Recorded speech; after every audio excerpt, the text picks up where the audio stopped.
ദൈവനാമത്തിന് മഹത്വം ഉണ്ടാകട്ടെ. യെശയ്യാ പ്രവാചകന്റെ പുസ്തകം 54 അധ്യായം 9-10 വാക്യങ്ങളാണ് നമ്മൾ വായിക്കുന്നത്. ദൈവത്തിൻ്റെ പ്രവാചകന്മാർ ദൈവത്തിൽ നിന്ന് അരുളപ്പാട് കേട്ടിട്ട് നമ്മളോട് അറിയിച്ചു തരും. ഇസ്രായേലിനോടുള്ള ദൈവത്തിൻ്റെ പ്രവചനങ്ങൾ തീർന്നു പോയിട്ടേയില്ല. ഇസ്രായേലിനോടുള്ള തൻ്റെ വാഗ്ദത്തം പോലെ ഒരു ശേഷിപ്പിനെ മശിഹായിൽ ഉള്ള വിശ്വാസത്തിലേക്ക് ദൈവം കൊണ്ടുവരും. മശിഹ ക്രൂശിൽ ചെയ്ത പ്രവൃത്തി അവസാന നാളിൽ അവർ വിശ്വസിക്കും. 9 വാക്യത്തിൽ, ഇത് എനിക്ക് നോഹയുടെ വെള്ളങ്ങൾ പോലെയാകുന്നു. നോഹയുടെ വെള്ളങ്ങൾ ഇനി ഭൂമിയെ മുക്കിക്കളയുകയില്ല എന്ന് ഞാൻ സത്യം ചെയ്തതുപോലെ ഞാൻ നിന്നോട് കോപിക്കുകയോ നിന്നെ ഭത്സിക്കുകയോ ഇല്ല എന്ന് ഞാൻ സത്യം ചെയ്തിരിക്കുന്നു. നോഹയുടെ കാലത്തുള്ള ജലപ്രളയം ദൈവത്തിൻ്റെ ന്യായവിധിയായിരുന്നു. ഈ ന്യായവിധി മാനവജാതിയെ മുഴുവൻ നശിപ്പിച്ചു കളയാനല്ലായിരുന്നു. ദൈവിക വെളിപ്പാടിനെ വിശ്വസിക്കാത്തവർ ആരും ആ പെട്ടകത്തിൽ, നോഹ ഉണ്ടാക്കിയ പെട്ടകത്തിൽ കയറിയില്ല. നോഹയും നോഹയുടെ ഭാര്യയും 3 പുത്രന്മാരും അവരുടെ ഭാര്യമാരും മാത്രമേ 8 പേരാണ് അന്ന് ദൈവത്തിൻ്റെ വാക്ക് വിശ്വസിച്ച് പെട്ടകത്തിൽ കയറിയത്. നശിപ്പിക്കാൻ മാത്രമല്ലായിരുന്നു ദൈവം വെള്ളപ്പൊക്കത്തെ അയച്ചത്. ശുദ്ധീകരണത്തിനായിട്ടാണ് ദൈവം ന്യായവിധി അയച്ചത്. ദൈവത്തിൻ്റെ രാജ്യം സ്ഥാപിക്കാനാണ്. എന്നാൽ ദൈവം ഇനി മേലാൽ വെള്ളം കൊണ്ട് ഭൂമിയെ മുക്കിക്കളയത്തില്ല എന്ന് സത്യം ചെയ്തു. ഇനി അന്ത്യനാളിൽ ഭൂമിയെ ദൈവം ന്യായം വിധിക്കുന്നത് തീ കൊണ്ടാണ്.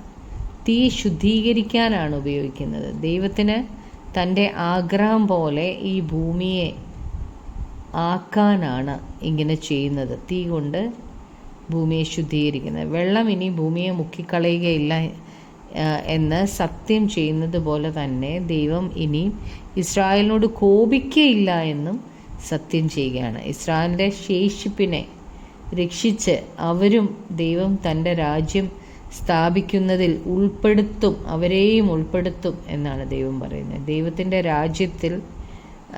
രാജ്യത്തിലായിട്ട് തൻ്റെ ജനത്തെ ദൈവം ഒരുക്കി എടുക്കുകയാണ്.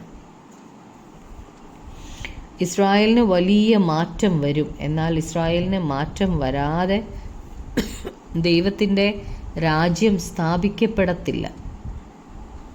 അതുകൊണ്ട് അന്തിക്രിസ്തു ദൈവത്തിൻ്റെ പദ്ധതി നടക്കാതിരിക്കാനായിട്ട് ഇസ്രായേലിനെ ദൈവത്തിൽ നിന്ന് അകറ്റുകയാണ്. അങ്ങനെ ചെയ്താൽ ദൈവത്തിൻ്റെ രാജ്യം സ്ഥാപിക്കാൻ കഴിയത്തില്ല എന്നും ദൈവിക പദ്ധതികൾ തകർക്കാമെന്നാണ് അന്തിക്രിസ്തുവിൻ്റെ ധാരണ. എന്നാൽ ദൈവിക പദ്ധതികൾ നടക്കുക തന്നെ ചെയ്യും. ഇസ്രായേലിന് വലിയ മാറ്റം വരും. അന്തിക്രിസ്തുവിനെ ദൈവം നശിപ്പിക്കും. 10 വാക്യത്തിൽ, പർവ്വതങ്ങൾ മാറിപ്പോകും, കുന്നുകൾ നീങ്ങിപ്പോകും, എങ്കിലും എൻ്റെ ദയ നിന്നെ വിട്ടുമാറുകയില്ല, എൻ്റെ സമാധാന നിയമം നീങ്ങിപ്പോകുകയില്ല എന്ന് ഞാൻ നിന്നോട് കരുണയുള്ള യഹോവ അരുളി ചെയ്യുന്നു. സ്വാഭാവികമായി നടക്കാത്ത കാര്യമാണ് പർവ്വതങ്ങളും കുന്നുകളും ഒക്കെ മാറിപ്പോകുന്നത്. എന്നാൽ ആർക്കും ചിന്തിക്കാൻ പോലും കഴിയാത്ത വലിയ മാറ്റം ഇസ്രായേലിന് സംഭവിക്കും. ഒരിക്കലും നടക്കത്തില്ല എന്ന് ചിന്തിക്കുന്ന പർവ്വതങ്ങളും കുന്നുകളും ഒക്കെ നീങ്ങിപ്പോവും. എന്നാലും ദൈവത്തിൻ്റെ ദയ തൻ്റെ ജനത്തിൻ്റെ മേൽ ദൈവം അയക്കും. ഇസ്രായേലിലെ ശേഷിപ്പ് ദൈവത്തിൻ്റെ ഈ ദയ അനുഭവിക്കും.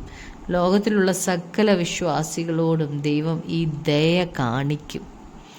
ദൈവത്തിൻ്റെ സമാധാന ഉടമ്പടി അവരിൽ നിന്ന് മാറിപ്പോകത്തില്ല.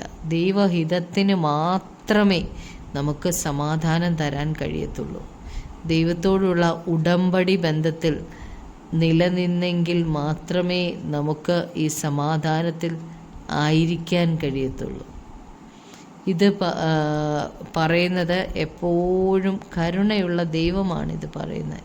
ദൈവത്തിൻ്റെ കരുണ, നമ്മോടുള്ള ദൈവത്തിൻ്റെ കരുണ ഒരിക്കലും തീർന്നു പോകത്തില്ല. നമുക്ക് പ്രാർത്ഥിക്കാം. കർത്താവായ യേശുവേ, കർത്താവ്, ഞങ്ങൾ വായിച്ചല്ലോ, പർവ്വതങ്ങൾ മാറിപ്പോകും, കുന്നുകൾ നീങ്ങിപ്പോകും, എങ്കിലും എൻ്റെ ദയ നിന്നെ വിട്ടുമാറുകയില്ല, എൻ്റെ സമാധാന നിയമം നീങ്ങിപ്പോകുകയില്ല എന്ന് നിന്നോട് കരുണയുള്ള യഹോവ അരുളി ചെയ്യുന്നു എന്ന് ഞങ്ങൾ വായിച്ചല്ലോ കർത്താവേ. യേശുവേ അപ്പാ, അങ്ങയുടെ ദയയാണല്ലോ ഞങ്ങളെ നിർത്തിയിരിക്കുന്നത്. അങ്ങയുടെ സമാധാനമാണല്ലോ ഞങ്ങളുടെ ഹൃദയത്തിൽ അങ്ങ് തന്നിരിക്കുന്ന കർത്താവേ. യേശുവേ, അങ്ങേ ഞങ്ങളോടുള്ള കരുണ എത്ര വലുതാ കർത്താവേ. യേശുവേ അപ്പാ, ഞങ്ങളെ വീണ്ടും വീണ്ടും അങ്ങ് ജീവിപ്പിക്കുന്ന ദൈവമാണല്ലോ. ഞങ്ങൾ കർത്താവെ വീണു പോകുമ്പോഴും ഞങ്ങളെ എഴുന്നേൽപ്പിച്ച് കർത്താവെ ഞങ്ങളെ വീണ്ടും ജീവിപ്പിക്കുന്ന ദൈവമാണല്ലോ കർത്താവെ. അങ്ങയുടെ സ്നേഹത്തിനായി നന്ദി പറയുന്നു അപ്പാ. കർത്താവെ, അവസാനത്തോളം അങ്ങയുടെ കരുണ അനുഭവിക്കുവാൻ, അങ്ങയുടെ ദയ അനുഭവിക്കുവാൻ ഞങ്ങളെ സഹായിക്കണമേ. അങ്ങയുടെ സമാധാനത്തിൽ നിലനിൽക്കുവാൻ ഞങ്ങളെ സഹായിക്കണമേ. യേശു ക്രിസ്തുവിൻ്റെ നാമത്തിൽ ഞങ്ങളുടെ പ്രാർത്ഥന കേട്ടതിനായി നന്ദി. യേശു ക്രിസ്തുവിൻ്റെ നാമത്തിൽ തന്നെ ആമേൻ.